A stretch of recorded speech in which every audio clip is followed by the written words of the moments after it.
What is spirituality according to you? ಗುರವೇ ಸರ್ವಲೋಕಾನಾಂ ವಿಷಜೇ ಭವರೋಗಿಣಾಂ ನಿಧಯೇ ಸರ್ವವಿದ್ಯಾನಾಂ ದಕ್ಷಿಣಾಮೂರ್ತಯೇ ನಮಃ. ಅಧ್ಯಾತ್ಮ, ಇಂಗ್ಲೀಷ್ನಲ್ಲಿ ಸ್ಪಿರಿಚುಯಾಲಿಟಿ ಅಂತ ಕರೆದ್ರು ಅದು ಸರಿಯಾದ ಶಬ್ದ. ಸಂಸ್ಕೃತನಲ್ಲಿ ಹೇಳೋ ಹಾಗೆ ಅಧ್ಯಾತ್ಮ, ಅದಿ ಆತ್ಮ. ಅದಿ ಅಂದರೆ ಮೊದಲು ಅಂತ. ಆಧ್ಯಾತ್ಮ ಅಲ್ಲ, ಅದು ಅಧ್ಯಾತ್ಮ. ಅದಿ ಆತ್ಮ, ಅಧ್ಯಾತ್ಮ. ಆ ಅಧ್ಯಾತ್ಮ ಅಂದರೆ ಮೊದಲ ಆದ್ಯತೆ ಯಾವುದಕ್ಕೆ ಕೊಡಬೇಕು ಅಂದರೆ ಆತ್ಮಕ್ಕೆ ಅಂತ. ಅರ್ಥಾತ್ ಏನು, ನೀನು ಯಾರು ಅನ್ನೋದನ್ನು ಕಂಡುಕೊಳ್ಳುವಂಥ ದಾರಿ ಏನಿದೆ ಅದಕ್ಕೆ ಅಧ್ಯಾತ್ಮ ಅಂತ ಹೆಸರು. ನೀವು ಹೇಳಿದ ಹಾಗೆ ಇದು ಧಾರ್ಮಿಕತೆಯ ಅಂಟು ಇದಕ್ಕೆ ಬೇಕಾಗಿಲ್ಲ.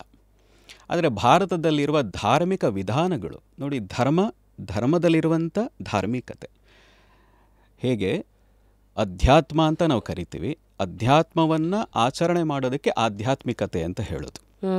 ಅಧ್ಯಾತ್ಮ ಅನ್ನೋದು ತೋರಿಸುವಂಥದ್ದು, ಅದನ್ನು ಆಚರಣೆ ಮಾಡಿದಾಗ ಆಧ್ಯಾತ್ಮಿಕತೆ. ಹಾಗೆ ಧರ್ಮ ಅನ್ನೋದು ಹೆಸರು ಹೇಳಲಿಕ್ಕೆ, ಅದರನ್ನು ಆಚರಣೆಗೆ ಬಂದಾಗ ಧಾರ್ಮಿಕತೆ ಅಂತ ಹೇಗೆ ಆಗ್ತದೋ, ಧಾರ್ಮಿಕ ಅಂಟು ಆಧ್ಯಾತ್ಮಿಕತೆಗೆ ಬೇಕಾಗಿಲ್ಲ. ಆದರೆ ಭಾರತದ ಎಲ್ಲ ಧಾರ್ಮಿಕ ವಿಧಾನಗಳೇನಿದೆ ಅದೆಲ್ಲ ಅಧ್ಯಾತ್ಮದ ನಮ್ಮಲ್ಲಿರುವಂಥ ಆಧ್ಯಾತ್ಮಿಕತೆಯನ್ನು ಹೆಚ್ಚಿಸ್ಲಿಕ್ಕಿರುವಂಥದ್ದೇ.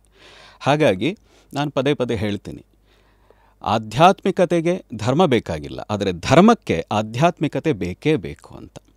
ಆದರೆ ಆ ಆಧ್ಯಾತ್ಮಿಕತೆಯನ್ನು ಹುಡುಕ ಹೊರಟಾಗ, ಸತ್ಯವನ್ನು ಸೆಲ್ಫ್ ರಿಯಲೈಸೇಷನ್ ಆಗಬೇಕು ಅಂತಿದ್ದಾಗ, ಎನ್ಲೈಟನ್ ಆಗಬೇಕು ಅಂತಿದ್ದಾಗ, ಅರ್ಥಾತ್ ತುಂಬ ಸರಳವಾಗಿ ಹೇಳೋದಿದ್ರೆ ನಾನು ಯಾರು, ನಾನು ಯಾಕೆ ಹುಟ್ಟಿದ್ದೀನಿ, ನಾನು ಏನು ಮಾಡಬೇಕಾಗಿದೆ, ನನ್ನ ಗುರಿ ಏನು ಅಂತ ತಿಳಿಯುವಂಥದ್ದೇನಿದೆ, ತಿಳಿಪಡಿಸುವಂಥದ್ದೇನಿದೆ ಅದೇ ಅಧ್ಯಾತ್ಮ.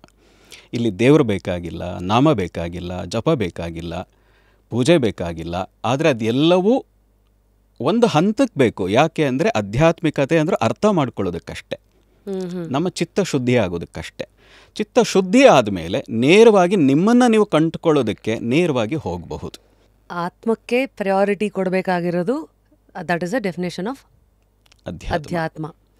ಸೊ ಈಗ ನಾನು ಯಾರು, ನಾನು ಯಾಕೆ ಬಂದಿದ್ದೀನಿ, ಈ ನಾನು ಅನ್ನೋ ಒಂದು ಈ ಉಪ್ಪಿ ಸರ್ ಸಿನಿಮಾದಲ್ಲಿದೆ.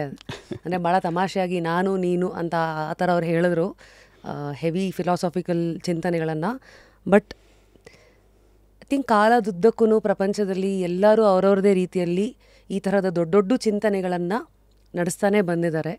ಬಟ್ ಮೊದಲ ಒಂದು ಉಪಪ್ರಶ್ನೆ ಇಲ್ಲಿ ಬರೋದು, ನಾನು ಯಾರು ಅಂತ ತಿಳ್ಕೊಳ್ಳೋ ಅವಶ್ಯಕತೆ ಯಾಕೆ ಬರುತ್ತೆ ಅಂತ ಗುರುಗಳೇ?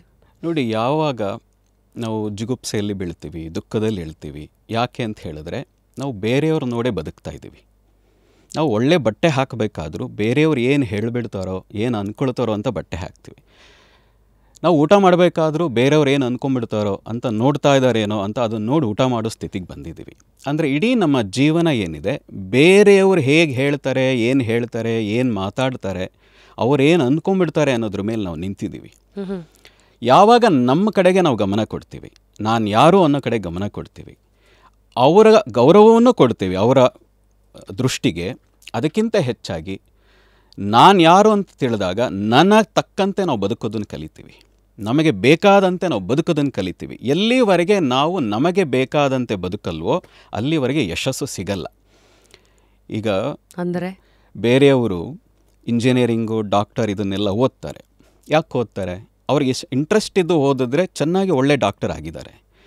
ಇಂಜಿನಿಯರಿಂಗೇ ಆಗಬೇಕು ಅನ್ನುವಂಥ ಆಸಕ್ತಿಯಿಂದ ಓದಿದವರು, ಶ್ರದ್ಧೆಯಿಂದ ಓದಿದವರು ಒಂದು ಎತ್ತರದ ಸ್ಥಾನಕ್ಕೆ ಹೋಗಿದ್ದಾರೆ. ಪಕ್ಕದ ಮನೆಯವರು ಇಂಜಿನಿಯರ್ ಸೇರಿದ್ದಾರೆ, ಪಕ್ಕದ ಮನೆಯವರು ಡಾಕ್ಟರ್ ಸೇರಿದ್ದಾರೆ ಅಂತ ಅವರನ್ನು ನೋಡಿ ನಾವು ಯಾವಾಗ ಅದನ್ನು ಓದಕ್ಕೆ ಹೋಗ್ತೀವಿ ಆಗ ಅಲ್ಲಿ ಫೇಲ್ ಆಗ್ತಾ ಇದ್ವಿ. ಇವತ್ತು ಜೀವನದಲ್ಲಿ 90% ಫೇಲ್ಗಳಾಗ್ತಾ ಇರೋದು ಯಾಕೆ ಅಂದರೆ ನಾವು ಈ ರೀತಿ ಬೇರೆಯವರನ್ನು ನೋಡಿ ಬದುಕ್ತಾ ಇರೋ ಕಾರಣದಿಂದಾಗಿ. ಯಾವಾಗ ನಿಮ್ಮ ಕಡೆ ನೀವು ನೋಡ್ತೀರಿ, ನೀವು ಯಾರು ಅನ್ನೋದನ್ನು ಅರ್ಥ ಮಾಡ್ಕೊಳ್ಳೋ ಪ್ರಯತ್ನ ಮಾಡ್ತೀರಿ, ಇದು ಒಂದು ದಿನದಲ್ಲಿ ಆಗಲ್ಲ. ಬುದ್ಧನಿಗೆ 7 ವರ್ಷ ಬೇಕಾಯಿತು ತಾನು ಯಾರು ಅನ್ನುವ ಸೆಲ್ಫ್ ರಿಯಲೈಸೇಷನ್ ಆಗಲಿಕ್ಕೆ. ಮಹಾವೀರರಿಗೆ 12 ವರ್ಷಗಳು ಬೇಕಾಯಿತು. ರಾಮಕೃಷ್ಣರಿಗೆ 3 ದಿನದಲ್ಲಾಯಿತು. ಅವರ ಗುರು ತೋತಾಪುರಿಗೆ 40 ವರ್ಷಗಳು ಬೇಕಾಯಿತು. ಹೀಗೆ ಒಬ್ಬೊಬ್ಬರಿಗೂ ಒಂದೊಂದು ಸಮಯ ಇದೆ. ಆದರೆ ಆ ದಿಕ್ಕಿನಲ್ಲಿ ಹೋದಾಗ ಸಣ್ಣದಾಗಿ ಒಂದು ಬೆಳಕು ಕಾಣಿಸ್ತಾ ಹೋಗ್ತದೆ. ಎಸ್, ಇದು ನಾನು ಮಾಡಬೇಕಾದದ್ದು, ಎಸ್ ಈ ಗುರಿ ನಾನು ಸಾಧಿಸಬೇಕಾದದ್ದು ಅನ್ನೋದು ಯಾವಾಗ ಬರ್ತದೆ ಆಗ ಸಂತೋಷದಿಂದ ಆ ಕೆಲಸದಲ್ಲಿ ತೊಡಗ್ತಾರೆ, ಅಲ್ಲಿ ಯಶಸ್ಸನ್ನು ಗಳಿಸ್ತಾರೆ, ಜೀವನದಲ್ಲಿ ಆನಂದವನ್ನು ಕಾಣ್ತಾರೆ.